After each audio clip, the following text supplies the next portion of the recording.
السلام علیکم جی، مفتی فیصل جاپان والا آپ کی خدمت میں حاضر ہے۔ آج کا جو ہمارا ٹاپک ہے وہ یہ ہے کہ قرآن کریم کی روح سے گھر میں کتا پالنا یا کتا رکھنا کیسا ہے؟ کیا گھر میں کتا رکھنے سے رحمت کے فرشتے نہیں آتے؟ تو اس میں ہم قرآن کریم کا موقف جاننے کی کوشش کرتے ہیں۔ قرآن کریم میں سورہ 5 کی آیت نمبر 4 کے اندر اللہ تعالیٰ یہ فرماتے ہیں کہ لوگ آپ سے دریافت کرتے ہیں کہ ان کے لیے کیا چیزیں حلال ہیں۔ آپ کہہ دیجئے کہ تمام پاک چیزیں تمہارے لیے حلال کی گئی ہیں، اور جن شکار کھیلنے والے جانوروں کو تم نے سدا رکھا ہے، یعنی جن کتوں کو تم نے سدا رکھا ہے، جنہیں تم تھوڑا بہت وہ سکھاتے ہو جس کی تعلیم اللہ تعالیٰ نے تمہیں دے رکھی ہے، بس جس شکار کو وہ تمہارے لیے پکڑ کر روک رکھیں تو تم ان سے کھا لو، اور اس پر اللہ تعالیٰ کے نام کا ذکر کر لیا کرو اور اللہ تعالیٰ سے ڈرتے رہو، یقیناً اللہ تعالیٰ جلد حساب لینے والا ہے۔ یہاں اللہ تعالیٰ نے ہمیں یہ ارشاد فرمایا ہے کہ مکلبین، وہ کتے تعلمونہن مما علمکم اللہ، جن کو تم تعلیم دیتے ہو، جن کی تم ٹریننگ کرتے ہو۔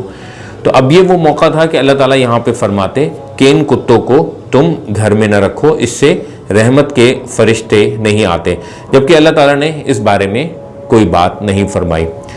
دوسرا موقع جو سورہ کہف کے اندر ہمیں ملتا ہے کہ بہت مشہور واقعہ ہے، غار والوں کا قصہ، اصحاب کہف کا قصہ۔ اس میں اللہ تعالیٰ سے ان لوگوں نے دعا کی تھی کہ جو وہ 6 یا 7 نوجوان تھے، کہ جب ان جوانوں نے غار میں پناہ لی اور کہا کہ اے پروردگار، اپنی بارگاہ سے رحمت عطا فرما اور ہمارے لیے اس کام میں ہدایت کا سامان مہیا فرما۔ اور آپ کو معلوم ہے کہ اللہ تعالیٰ نے ان کے ساتھ کتے کا خاص طور پہ ذکر کیا ہے کہ وہ 5 تھے، 6واں ان کا کتا تھا، یا 6 تھے 7واں ان کا کتا تھا، بہرحال ایک کتا بھی ان کے ساتھ تھا۔ تو انہوں نے یہ دعا کی اور ان کے ساتھ کتا تھا، اور وہاں پر انہوں نے رحمت کی بھی دعا کی کہ اللہ تعالیٰ ہم پر اپنی رحمت فرما اور ہمارے لیے آسانی فرما۔ پھر سورہ کہف کے اندر ذکر ہے کہ جب کہ تم ان سے اور اللہ کے سوا ان کے معبود سے کنارہ کش ہو گئے تو اب تم کسی غار میں جا بیٹھو، ٹھیک ہے، تمہارا رب تم پر اپنی رحمت پھیلا دے گا اور تمہارے لیے تمہارے کام میں سہولت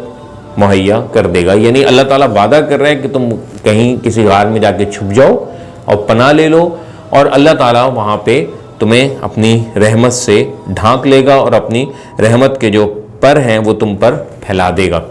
تو اب وہاں پہ کتا بھی ہے اور اللہ تعالیٰ کی رحمت بھی ہے، تو یہ کیسے ہو سکتا ہے کہ یہ بات ہو کہ جس گھر میں کتا ہو وہاں پر اللہ کی رحمت نہ آتی ہو؟ تو قرآن کریم کے نقطہ نظر سے یہ بات جو ہے وہ بالکل ہی بہت دور کی بات ہے، بہت بعید ہے۔ کچھ احادیث آئی ہیں، وہ نبی کریم صلی اللہ علیہ وسلم کے گھر کے اندر ایک کتا آ گیا جس پر نجاست لگی ہوئی تھی، تو جبرائیل امین نے وہاں اپنے ذاتی ذوق کی بنا پر جو ہے وہ قدم نہیں رکھا اور فرمایا کہ آپ کے گھر میں چونکہ کتا تھا اس لیے میں نہیں آیا، اور اس پر نجاست لگی ہوئی تھی، تو ان کا وہ اپنا ذاتی ذوق تھا۔ تو قرآن کریم کا نقطہ نظر میں نے آپ کے سامنے رکھ دیا۔ تو اس غلط نقطہ نظر سے جو ہمارے معاشرے کے اندر پھیلا ہوا ہے کہ ایک کتا ہے بیچارہ، لوگ اس کو پتھر مارتے ہیں، اس کو دھتکارتے ہیں، اس کو کھانے پینے کو نہیں دیتے، تو ایک انسانی معاشرے کے اندر یہ ہم کتوں کے ساتھ ناروا سلوک کرتے ہیں۔ وہ کتا اپنی مرضی سے کتا نہیں بنا ہے، ٹھیک ہے، اور میں اپنی مرضی سے انسان نہیں بناؤں، تو میرا اس میں کوئی کمال نہیں ہے اور اس بیچارے کا کوئی قصور نہیں ہے۔ تو ہمیں چند روایات کی بنیاد پر جو کہ قرآن کریم کے نقطہ نظر سے بالکل خلاف ہیں، جن کو سمجھا نہیں گیا ہے، تو اس کی وجہ سے ہم کتوں کے ساتھ اور خدا کی مخلوق کے ساتھ بہت ہی ناروا سلوک کرتے ہیں، جو کہ ہمیں اسلام نے ہمیں جس کی تعلیم بالکل نہیں دی ہے۔ ہمیں صلہ رحمی کا حکم دیا گیا ہے، انسانوں کے ساتھ بھی، جانوروں کے ساتھ بھی۔ میں دیکھتا ہوں کہ میسج چلتا ہے کہ جی گرمی بہت ہے، آپ چڑیوں کے لیے اور پرندوں کے لیے اپنی گھر کی چھتوں پر پانی رکھیں، مگر میں دیکھتا ہوں کہ وہی لوگ جو دوسرے کبوتروں اور پرندوں کو پانی پلا رہے ہوتے ہیں، وہی لوگ جو ہیں وہ کتے کو دھتکار رہے ہوتے ہیں۔ تو ہمیں صلہ رحمی کا حکم ہے، خدا کی مخلوق کے ساتھ اس سے محبت کا حکم ہے، اس کے ساتھ پیار کا ذکر ہے، اس کے ساتھ نرمی کا جو ہے وہ حکم ہے۔ تو اگر ہم اس سے محبت نہیں کر سکتے تو کم از کم ہم اس سے نفرت تو نہ کریں۔ اور کوئی شخص اگر معاشرے میں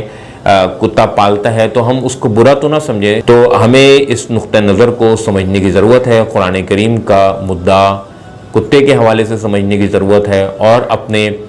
جو ناروا سلوک ہے اور جو رویہ ہے ہمارا کتے کے ساتھ خصوصاً، اس پر نظر ثانی کی توفیق عطا فرمائے۔ اللہ تعالیٰ وآخر دعوانا ان الحمدللہ رب العالمین۔